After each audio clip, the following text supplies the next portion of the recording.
Girl, if y'all don't get into this Second Baptist from Missionary Church child, the Met Paris, y'all don't get into this look, baby.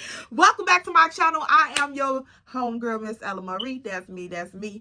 And girl, if you are just over here fucking with your girl or you fucking with the content, sis, make sure you hit your like, comment, and subscribe button. And baby, let's get into this tea, y'all, because I am on fire today. I don't know what it is, but I am on fire. Y'all, I want to come and talk some shit with y'all, chop it up, give a little word, give a little something, give a little tea. Y'all know the shit that we do over here.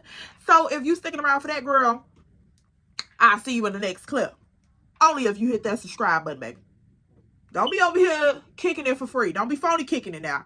Stick around. Join the tribe. Let's get it. Okay, so guys, we are on diary entry, what? 3 at this point. So the first diary entry I did was about just my backstory, what I've been through, where I come from, who I am essentially. So I just wanted to, you know, come back and do another diary entry to really get into like what I said and expand on what we talked about in that diary entry. And that was really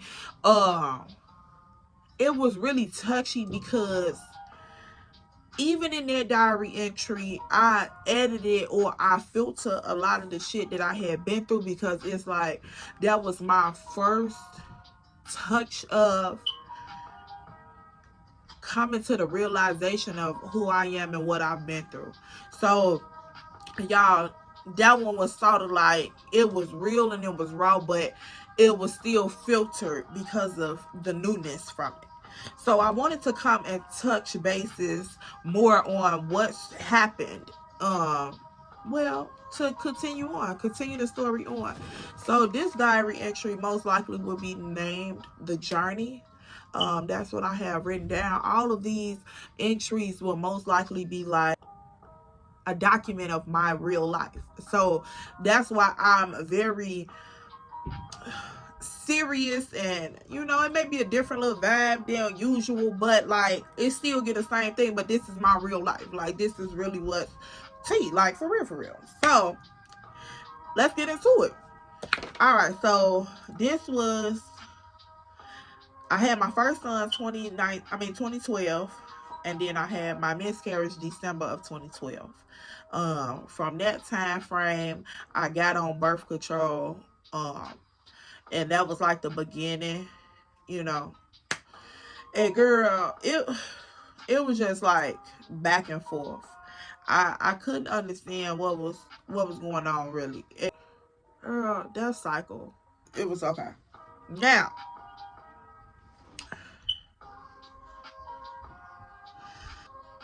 the next year, 2013, I welcomed my second son at the age of 16. I lived life with them lost during this time. I was trying to find the light that I had so desperately yearned for. As we provided for them, cared for them alone outside of our smaller few people that was like in our lives. Like my sister tried to help, but she was going through her own things. Like we had certain little people, but most of all we did it by ourselves. So like whenever my sons needed anything, it was us. Like we had to figure that shit out no matter what. Like it wasn't nobody going to a parent like, can I get $200 because we gotta pay rent, or the baby need this, or the baby need that, or this baby need that. It wasn't none of that. We had to figure that shit out on our own. So that's what it was. And I don't regret none of that, because I felt like it helped us build character. We became real resilient to a lot of shit. Like we became wiser and smarter as the years went on. We was able to navigate through life in a certain manner that also brought us together. It was just like God had it set up intentionally how he wanted. And I know a lot of people probably gonna be like, well, y'all was making a lot of decisions on y'all own that, you know, put us in this situation. Yeah, that's true. But I like to feel like everything happens for a reason. Like when your mother met your father and they had unprotected sex, that happened for a reason. You was meant to be here. So each one of my children was meant to be here. No matter what time frame or what age they came in, their life had a purpose. And they had a purpose to be bared by me. So regardless of who feel like what, we navigated through life under his guidance without even knowing. Like, and like I said, I'm gonna get deeper into my spirituality as these diary entries goes on, because this is a deep part of my life, and I'm transitioning into being more aware of my spirituality and being more vocal about it. So, we was navigated and guided throughout life and each one of my children's life through Christ. You know how when you be with spiritual people, you become spiritual by association. Like, you know God because they know God type. Like, you don't really know him for real. Like, he like a mutual friend. You like, yeah, I know Jesus. Yeah, I know him, but I know him through her. Or she know Jesus, so that made me know Jesus. Right, that's what it was. So I didn't really have a personal relationship with him, even though he had a personal relationship with me. Like, he knew me, but I didn't know him. So yeah, it was one of those type of situations. And as the years went on, I'm thinking like, okay, well, God, every time I try to do better, I find myself in a deeper hole. So like, what I'm assuming to be a deeper hole. And he was like, but I'm guiding you. And I'm like, but it don't seem like it. Like, I don't know you to be, in this vicinity. I'm thinking everything that's going on is because of me. So as the pregnancies continue, so did the depression, so did the lost identity, the self-worth, so did the person. So it was like, yeah, I loved my children, and I was going to do everything in my power to be the perfect person for them, but I don't know how to be the perfect person outside of them. So everything became about them. And yeah, most people would think, okay, that is cute, or, that's what a mom is supposed to do. But you have to understand the age range that I'm in. I'm in a character building age range. This is the range where we decide who we are going to become.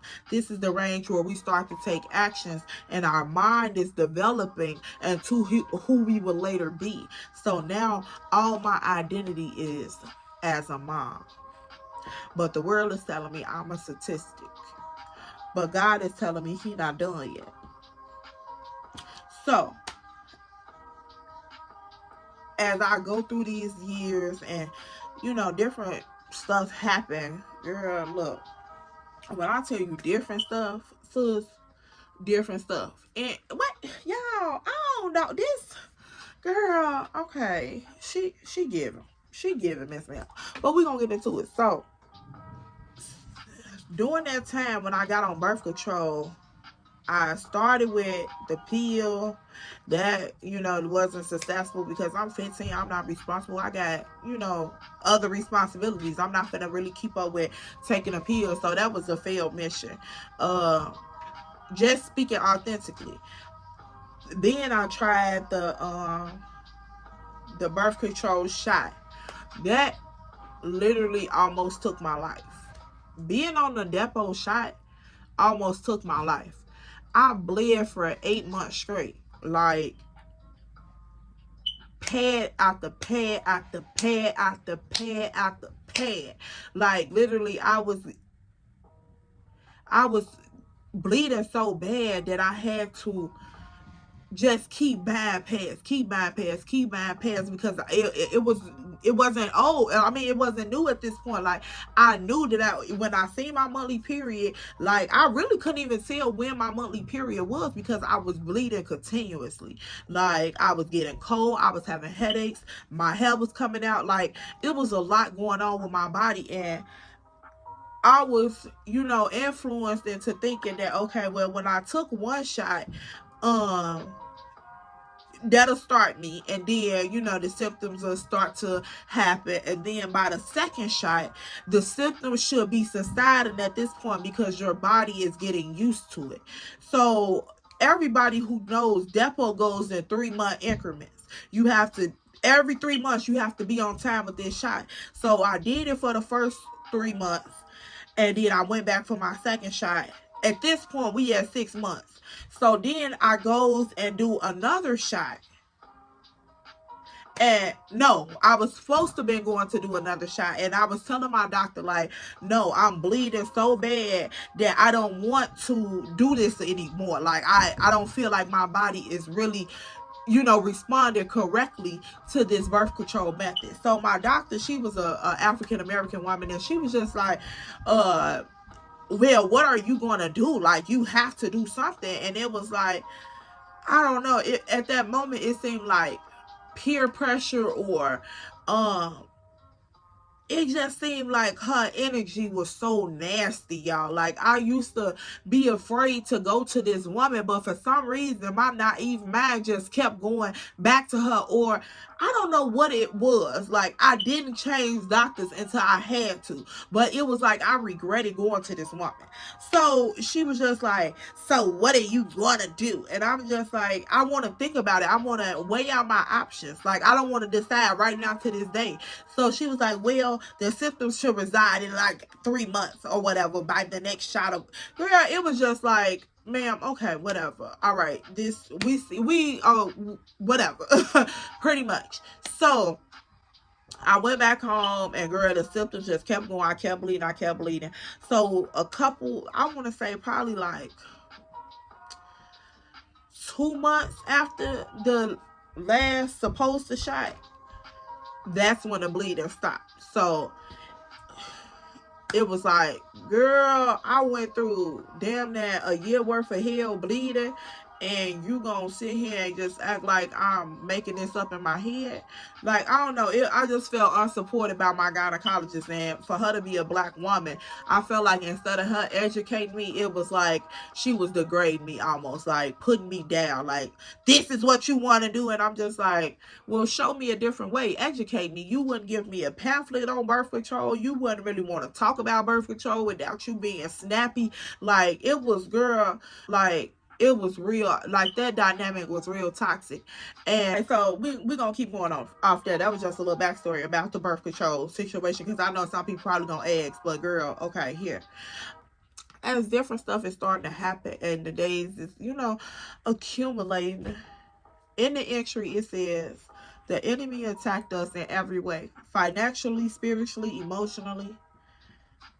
And the side note says, young and dumb plus spiritually ignorant equal the perfect place. Now, y'all, throughout this time, we was helping people who were twice our age. Throughout this time, we were doing things and sowing into this earth beyond our years.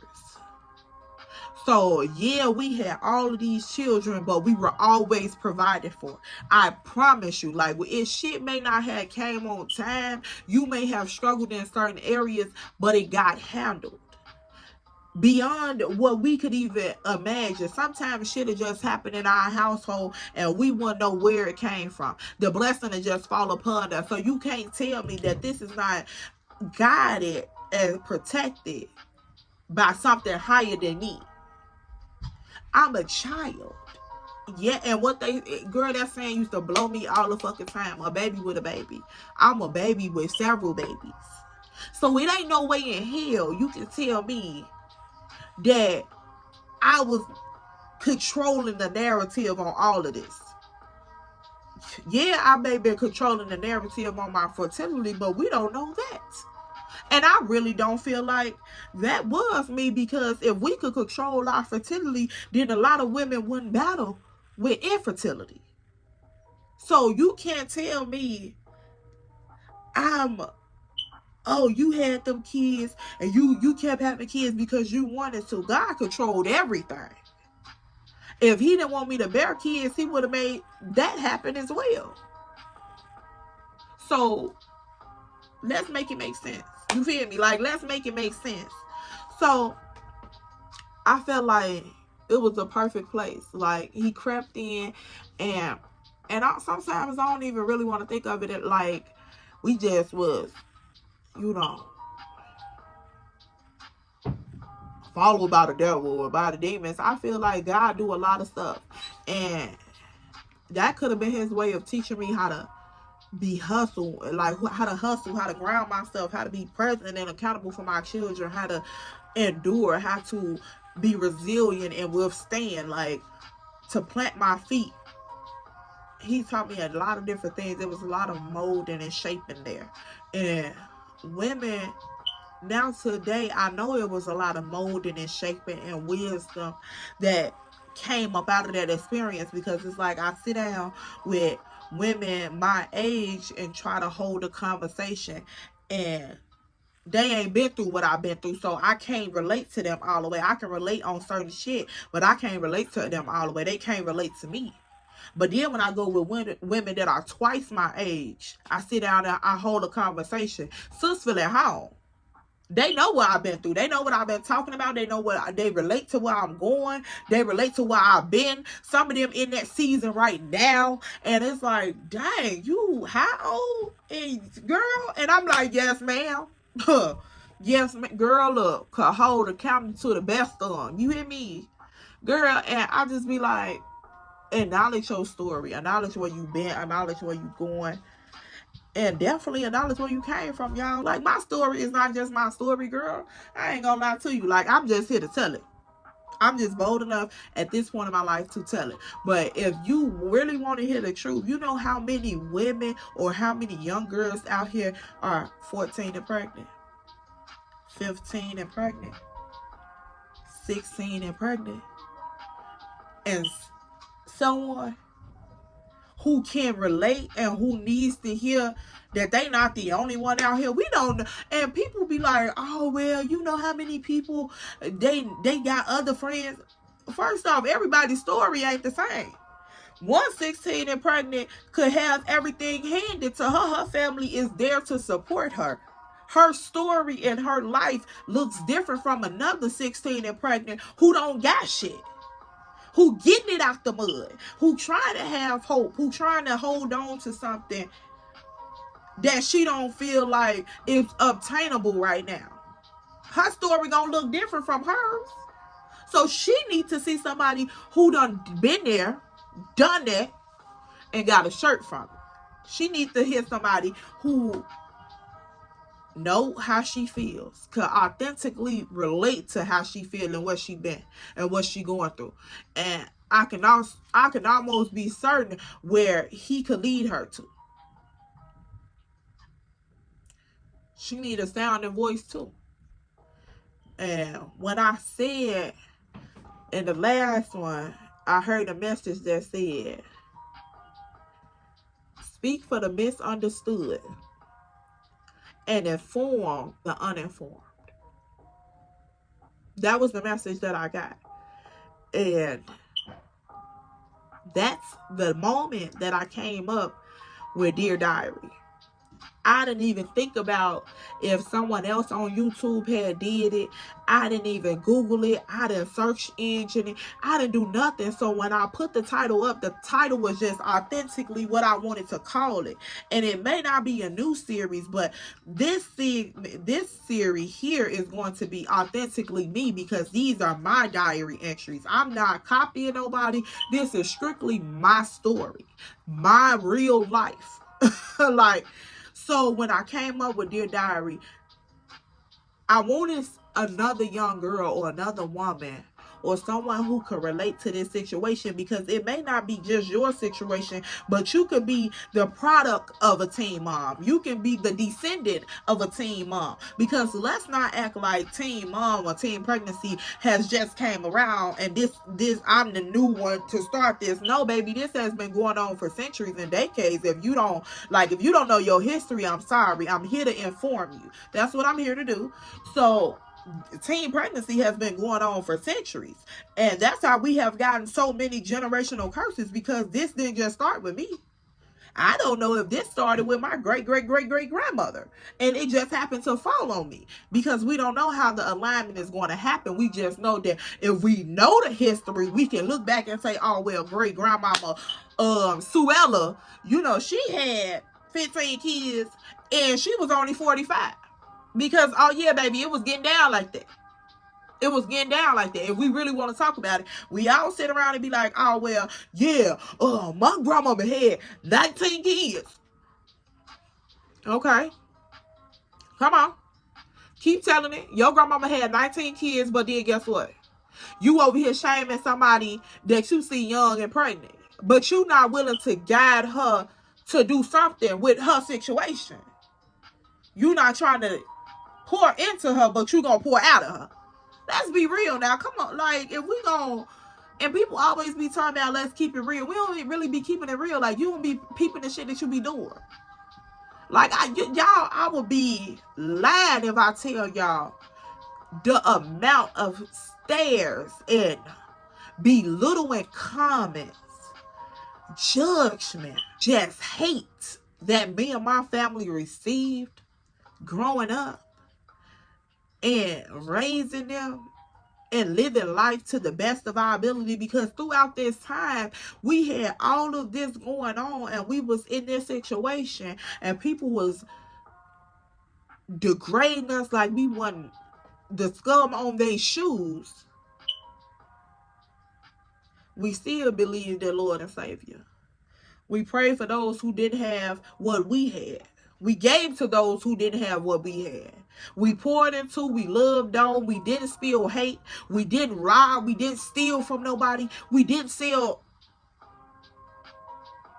our temple. Cause look, I ain't gonna sugarcoat where I've been. I ain't gonna say we ain't did, everything, but we didn't sell our temple or our soul. So people used to look down on us and talk about us and sneak and geek about us behind our back. Even family closest to us. But we were still being good people in this earth, doing good things for people on this earth. But they talked about Jesus. We all know that. So here we are. Here we are. Doing things in our lives that people twice our age haven't done. Having experiences and going places and pouring and instilling different values in our kids that they display now that people twice our age we can't even get. People 30 and 40 years old don't have no type of integrity behind them, no type of character, won't help their neighbor, look down on people, talk about people, and my kids will be the first one to help somebody. They'll be the first one to show humanity to somebody. And they what? Descendants or product of a teen parent. The same teen parent that y'all talked about. The same teen parent y'all discriminated against and wouldn't pour into and wouldn't help. And when I applied for shit, they denied me. When I asked for help, they denied me. The same one is putting or instilling characteristics in human beings that this world desperately needs. Let's be real. Because I got 5 boys. And the characteristics that they would have, and I know they would have as men. Think about all the single women out here desperately looking for a man or a husband with these characteristics, because these niggas out here, they out here, but they ain't trying to give up what you looking for. You looking for a man to be dedicated and loyal to you, show you affection and attention, pour off into you, motivate you, have humanity and integrity as a man, discipline and well stood. You looking for men like that. I'm raising them. That's same. Let me go ahead and let this out. I'm raising them. And the same woman that people felt like, I don't know what's going to come out that household. Men. I don't know what's going on in that household. Building, love, nurturing, care, attention, dedication. Yep, that's what's going on in there. So, hold on, y'all. Let's get back to, girl, I'll be rambling. Let's get back to the entry. Okay, so, young and dumb plus spiritually ignorant equals perfect place. But I had been around women with the knowledge of Christ. So I knew how to do a little something, but not enough to sustain my family. I know Christ by association. I know Christ by association. We young and in love and full of lust, with no true guidance. So we welcomed our third son, fourth child, into the world when I was turning 19 in 2016.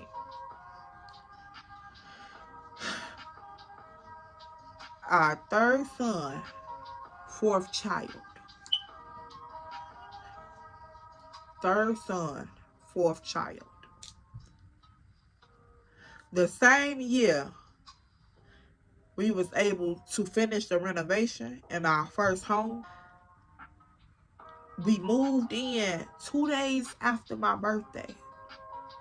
What a birthday gift. My son was born a month before my 19th birthday. Then I moved in my first home 2 days after my birthday.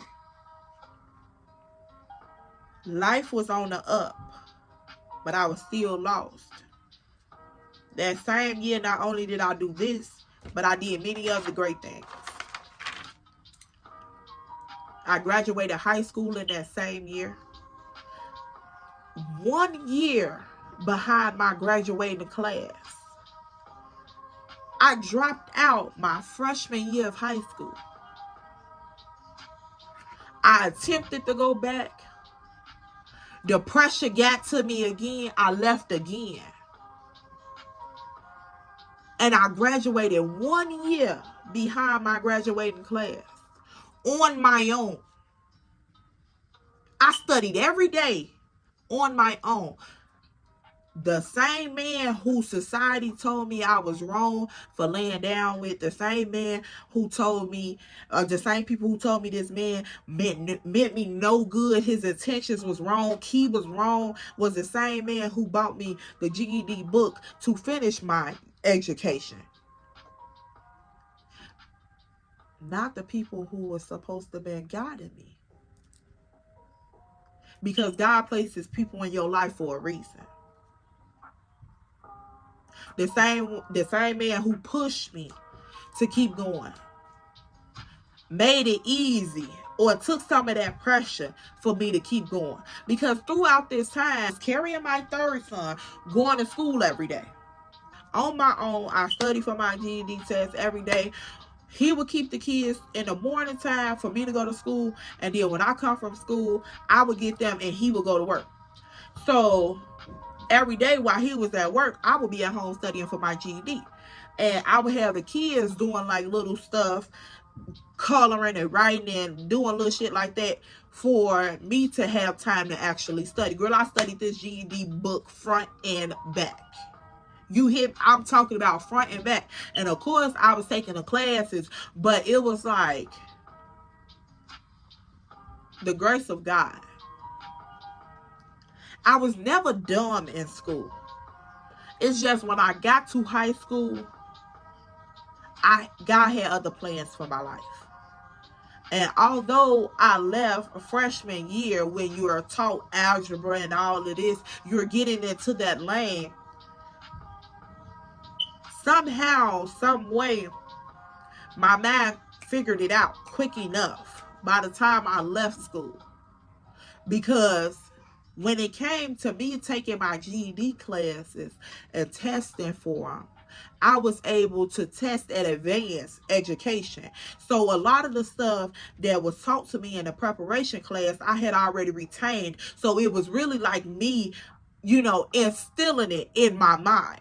When I would go to school, it was just to reflect on what I had already taught myself at home. So when I went to GED preparation, I had took one of my tests on my own. That made me want to get into the preparation course. So then when I got there, by me testing higher, shit started to be handed to me. They paid for 2 of my tests. And then when you scored a certain amount, you got a free testing coupon. So look, When I got into these courses, by me scoring, they was like intermediate and advanced. That's how the two classes ranked. So by me scoring in advanced, they looked at us first. Whoever was ready to take testing first. 2 months of me being in the GED preparation classes, I was ready to take my test because I was already at home studying the material to put myself through 4 years of high school and 4 tests. You better talk. Come on now. 4 years of high school and 4 tests. So I go to the preparation classes, 2 months of being there. I tell them, I said, hey, I'm ready to take my tests. I want y'all to, help me if y'all can. They said, we'll pay for the test for you. If you pass, we gonna pay for it.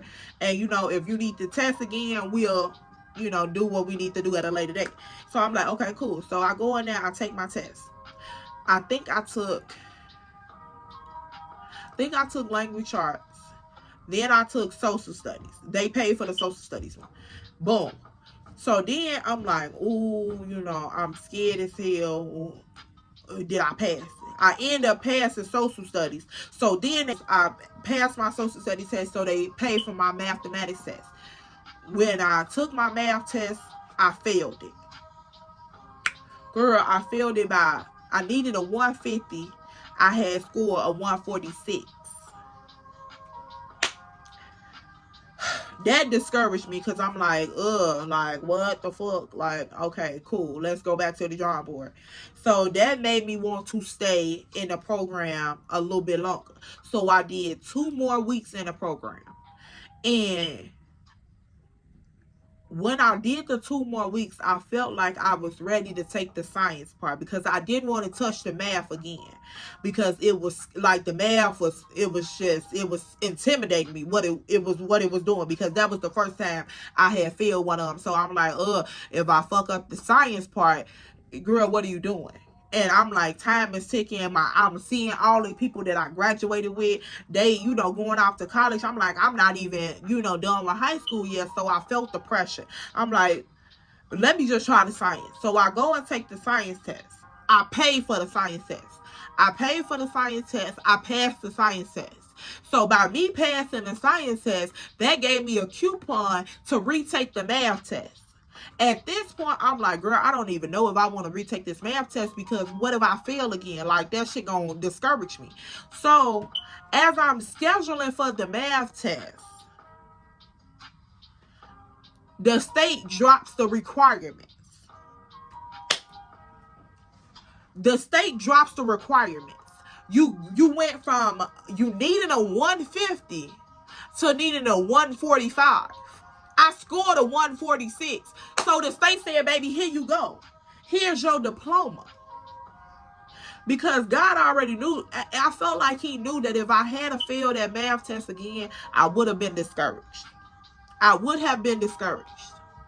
And he didn't need me to be discouraged in that moment. So he moved the requirements.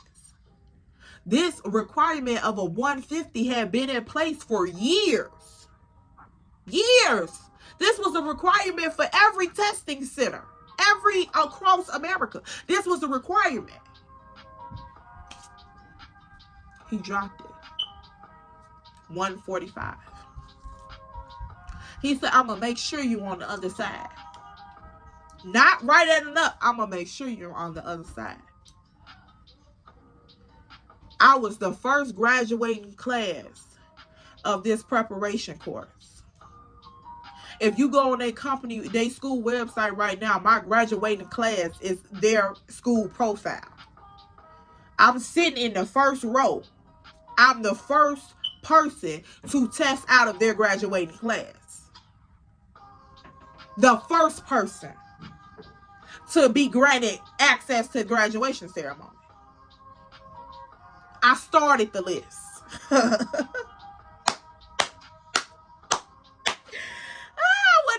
Call my last name in school, I'll be like, yeah, I know I'm gonna be first because my last name started with an A.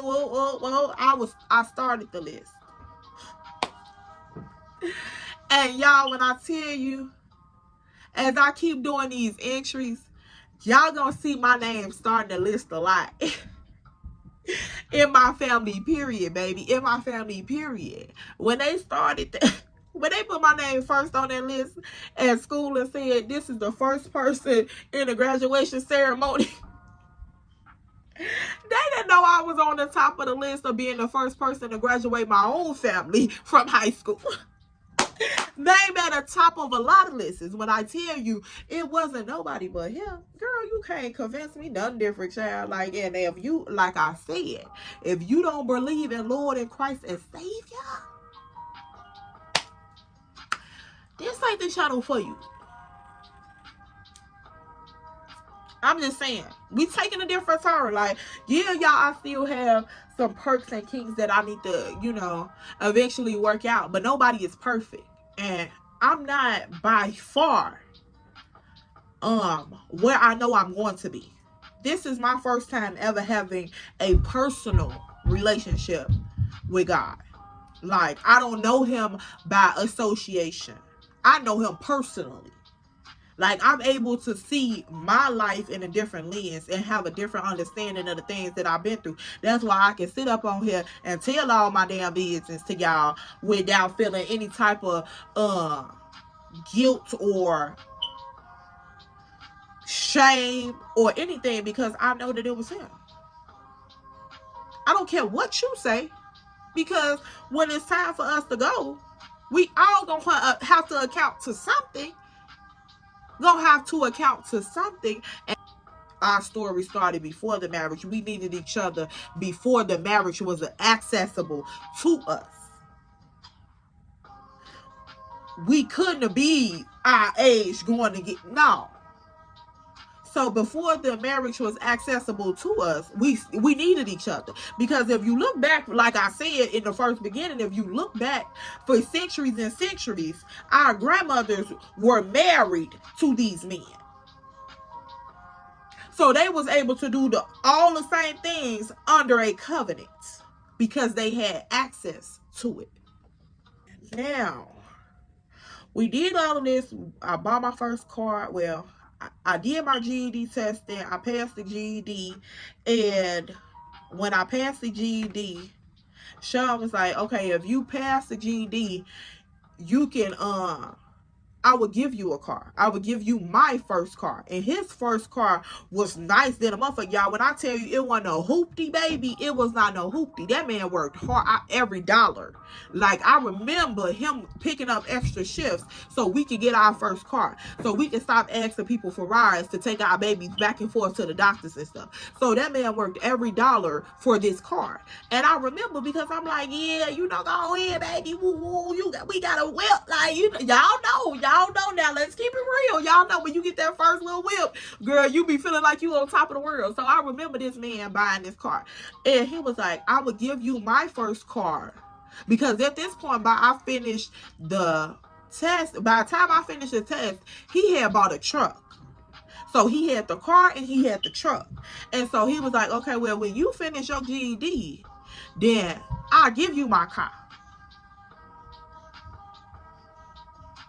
It was like a motivating push, because I'm like, I'm feeling a little discouraged. Because after I had took the math, you know, that knocked me back. But I had faith to go and take the science, because I'm like, shit, he offered me a car. Hell, like, girl, you better go take this science. So it sort of made me a little, you know, come on, let's do this. So when I took the science, I'm like, cool, I passed the science. Woo to woo, like, yeah. But then it was the thought that math was still right there. I was like, I'm going to have to just try to retake the math and see what I do. But then when I scheduled the math, baby, God said, I got you. Here you go. I'm going to move the requirements. I'm going to make sure you on the other side. Get your car. And baby, I was riding, honey. Like, me and my boy, like, when he would be at work, at first, when his car was the only car, when he would be at work, I would have to walk or to, like, get a ride everywhere I went with the kids. And girl, that shit was ghetto as hell. Like, ghetto as fuck. So, baby, when I got my first car, I had graduated high school. Like, girl, I had graduated high school. And this how the timeline went. I graduated high school in May. Girl, I was so big and pregnant like, I'm gonna insert some pictures too. I was so big and pregnant at my high school graduation. My director was like, girl, if you had this baby on this stage and mess up this ceremony, me and you gonna fight. I'm like, no, I'm cool. I'm cool. I don't feel like, you know, going into labor. Even though my graduation was at the end of May, I was like, I don't feel like I'm going into labor yet. So, girl, you know, I'm good. I was good, but for the next couple of days, though, it was like I went to my graduation like on May 28th. And the next couple of days went past, girl, I had my son June 2nd. So you could have very well went in labor and ruined this graduation on this, like, girl, gone somewhere. Just get over here. So I graduated May 28th. I had my son June 2nd. My birthday come around July 15th. And we move in our house July 17th. Boom, boom, boom. That's how it went. Girl, I was happy that life was on the up and up, because we didn't have to abide by nobody's rules. We didn't have to be cautious or restrict our kids. We didn't have to do none of that anymore. Like, if bills was gonna get paid, it was our responsibility to pay them. And we was okay with that, because like the other situations we had been in, we were taking care or helping majority of the whole house. Like, we would pay bills, big bills, when it's a whole house full of people. So we did this because we felt obligated, because our child or our children were in this home. So we could not afford to lose this home. Even though all of these other people here and not contributing, we can't afford to lose this home. So we sacrificed enough to make sure that these bills were covered. So if we was doing that in the house with a whole bunch of other people, to be in our own home and to do that shit, that was a blessing, and we was thankful. We was like, shit, cool, fuck that, you know. If we gotta pay motherfucking bills by ourselves, baby, that's what it's gonna be, because we'll rather benefit our whole family than to be benefiting a whole bunch of fucking people and there ain't nobody else trying to help. So when we moved in, girl, we was on the happy, you hear me? Like, on the happy dappy doop. But at this point, it was like, we had all of this stuff going on, and I had all of these, you know, hitting all of these milestones and what I like to call defeating the odds of a statistic. I wasn't happy though, y'all. I didn't have that relationship with him. He was doing things in my life that I didn't understand that he was doing, and it wasn't me. It wasn't him. Because if you think about it, we don't even supposed to be doing shit like this. Like, knowing how to close on a home, and knowing the steps that you need to take, and the process that you need to handle when you get renovations done, shit like that. For us to be knowing that type of shit at 19 and early 20s, like, most people don't know that. Most people don't experience that type of life until they well after their 30s, maybe. It's getting more common now, but back then it wasn't. People was moving into their first apartments. We were moving into our first home. So the things that we built or we learned throughout that journey helped us sustain our home. So at this point, he was doing things in our life that I wasn't knowledgeable enough to understand or to identify. So in my head, I could only see the reality. I could never see the spiritual realm of things. I can only see the reality. Okay, I did this, so that's how this outcome came, or he did that, so that's how we make that exchange happen. It was never acknowledging the presence of God until stuff panned out. If I said, oh, thank you, God, you know, we was able to do this, it was like, because that's what I had heard. It was no actual faith into what I was saying. It was just the relief that it was able to happen. You see what I'm saying? So at this point, after my third son, this all happened when my third son was coming. So after my third son was here, I fell into postpartum depression, but I didn't know what it was. Like, I wasn't aware of what was going on with my body. I thought I was just sad because, like I said, I had spurts of depression throughout my life as a child. Because, and it got real bad with all the deaths in my family and the losses and stuff. So I went through these spurts of depression as a kid, but nobody really labeled it as a kid, like as depression. They labeled it as anger management. And the anger management was just the symptom of the depression that was there. But nobody gave that to me because, for one, I'm a black woman. Let's call a spade what it is. You not depressed, or you not sad, or you can't be emotional. You got to be angry. So, they labeled it as anger management. So I was going to see these therapists as a child, but I couldn't really be expressive because you know how your mama tell you, don't go up in there telling the people all our damn business. All our damn business is what got me depressed. So it's what's making me angry. But anywho, I digress. So at this point, when I had my son, I was going through postpartum depression, but I didn't want to say nothing because I didn't know. And so I wasn't going to go up to the doctor and tell them people all my damn business. So I let the depression simmer. And it took, instead of being angry, which it was coming out in spurts, but I started having my anger under control a little bit, it was transferring other ways. Like, I became alcohol dependent. And I don't use the term alcoholic because I would never label myself in such a way. I became alcohol dependent as a coping for what I was feeling, that I didn't want to tell people all my damn business. So when that was happening, even though I was graduating and we was moving and all of these good things was happening, I was still drinking a fifth of Grey Goose a day. I was still drinking Don Julio a day.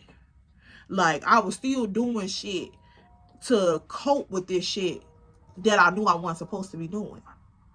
So it was like, yeah, you ain't got to tell these people all your damn business, but it's going to come out when you fucking die. So at this point in time, I deal with this shit for about a year. From 2016, 2017, I deal with this. And I had friends in my life that enabled that type of behavior. I had people that was dealing with their own demons, coping in the same way.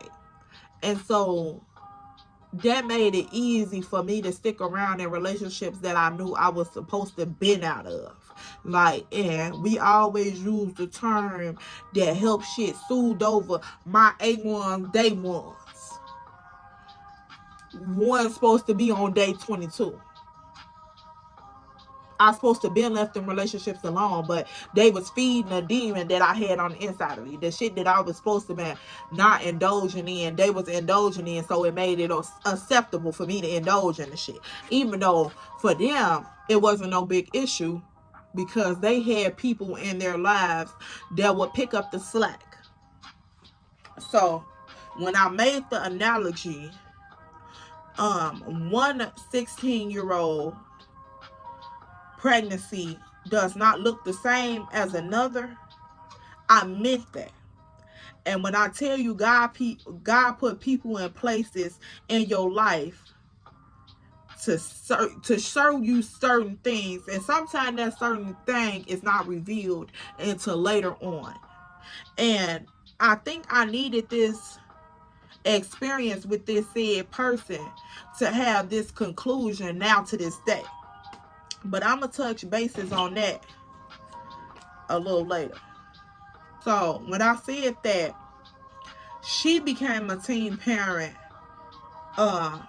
she had this thing where we was like, we were so similar and characteristics that people thought we were twins. So we used to do a lot of shit alike. And although some of the shit I felt was like overly weird because I always liked it to be myself deep down inside. No matter what the influence around me was, it was something that always grounded me back to myself. So when I noticed a lot of shit that she would do, it would be like in copy of me. So eventually she became a teen parent as well. And I don't want to feel like that's a copy, but being her closest friend, hearing some of the inner thoughts that she was having with the mask of confining to a friend, because when your girl spill tea to you, that's her inner thoughts. And if she really trusts you, she's going to give you everything on her mind. And I got that ability around a lot of people. My energy allow people to be genuinely them. And I've known this my whole life. So a lot of the stuff she used to tell me told me that this was she was yearning for. And me in that moment, I'm not spiritually awakened enough to educate you on why you should not be doing this. I can only give you a little advice, and if you resist, I close my mouth. I don't try to educate you because I don't know better, so I can't do better. So she ultimately became a teen mom as well as me. And her situation didn't look like my situation. Like, I couldn't afford to lose me because I'm all my children got. When I'm all they daddy has. So they can't afford to lose me. Her daughter can't afford to lose her either. But her situation looked different because her daughter had other primary caretakers in her life. She could get dropped off for 2 or 3 months on hand and be well taken care of, versus my kids who couldn't get dropped off for a weekend. So they damn sure couldn't get dropped off for a month. They definitely wasn't gonna be able to have custody.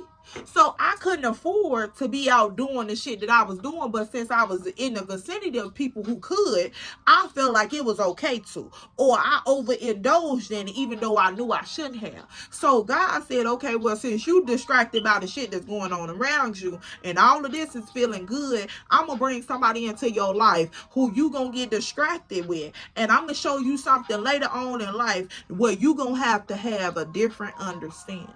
Like, I had to be around this drug. And girl, when you get sucked into an environment for so long, you lose sight of what reality is. And I knew it was him who had his hand over my life because reality kept hitting me in the face. Like, I would want to be in this foreign place, but I would have to have the battle with reality. You can have this nightlife, but in the morning, I'm going to hit you. Boom, boom, boom. I want you to see that you can't have both.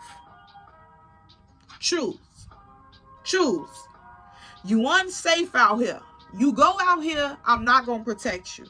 I'm not going to do nothing in your life. You go out here, you going to get hurt. The environment that you hanging in, the people that you hanging around, they don't have the same amount of money on the table that you have. They don't have the same prize to wait and gamble in that you have. So if you go out here, you on your own. If you come in here, I got you. So even though I got you, I'm going to show you a lesson. So at this period of time, we going through 2016 to 2017. We having a time of our life. So we thought. 2017, I end up becoming pregnant with my 4th son, 5th child. 4th son, 5th child. And I was able to stop drinking cold turkey.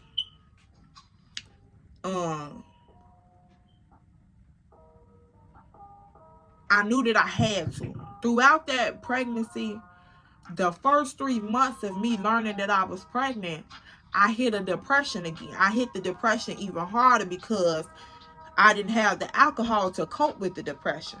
So I would be in my bed all day long in the dark. I couldn't get up. I couldn't do nothing. So Sean would have to care for his children because I can't do shit. I can't focus. I can't do nothing. Like, I can't do anything. And then on top of the fact that I graduated with my third son of 2016, by 2018 I had my fourth son, and I decided to go back to school.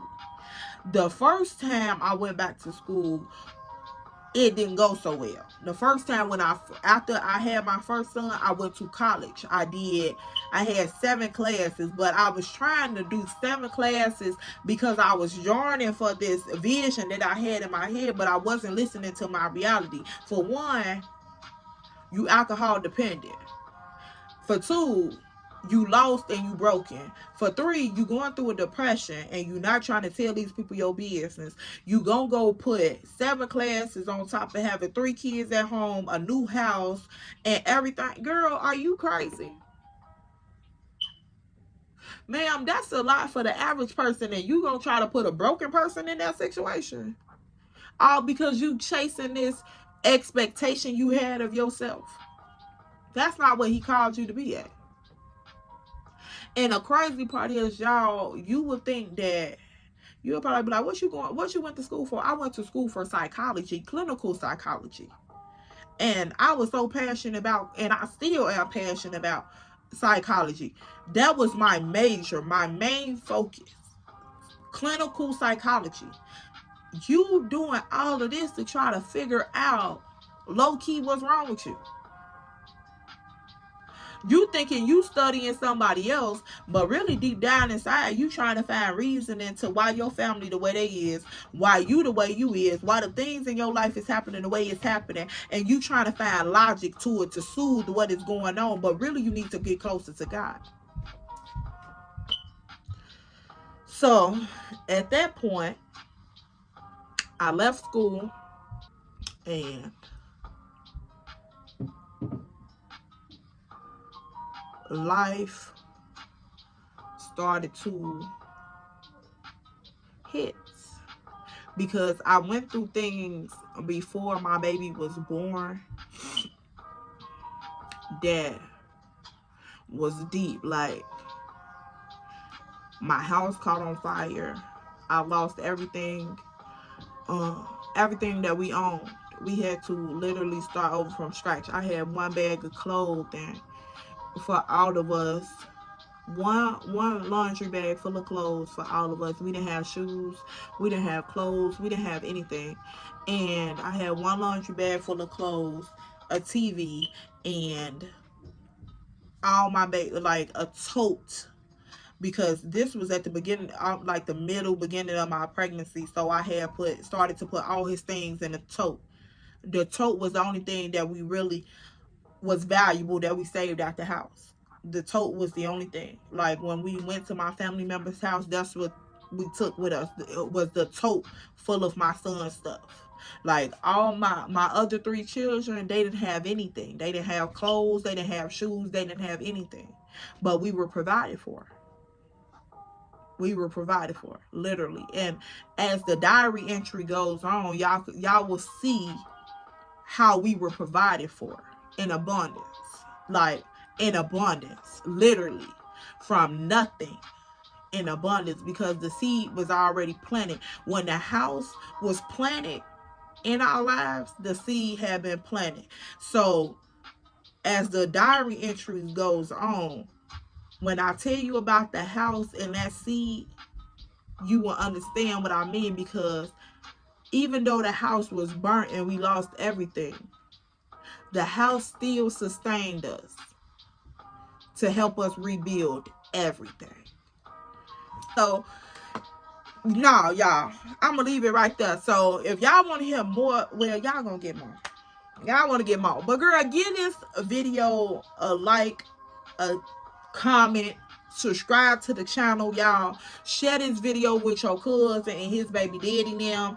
And, well, I hope it ain't his baby daddy now, but her baby daddy now, his mama now, her sister, cousin, her auntie Cheryl, and you know Miss Kathy up the street. Tell her, cause she be in the house, girl. You know them soap operas ain't popping no more. Tell Miss Kathy to go and get over here on YouTube. Turn on my channel. I am Miss Ella Marie. That's me. That's me. Tell Miss Kathy go and get up on there, subscribe, cause she know what I'm talking about. Look, Miss Kathy done been around a couple times, and her mama them did too, cause she the 8th child in the house. She the 8th child. She got 12 more up under her. But yeah, tell Miss Kathy come on over here. Y'all make sure y'all like, comment, and subscribe. Share it with your cousin them. And if you are fucking with your girl or you just fucking with the content, I'll see you guys in my next video. Don't forget to check out my other content. And welcome to the tribe. Bye, y'all.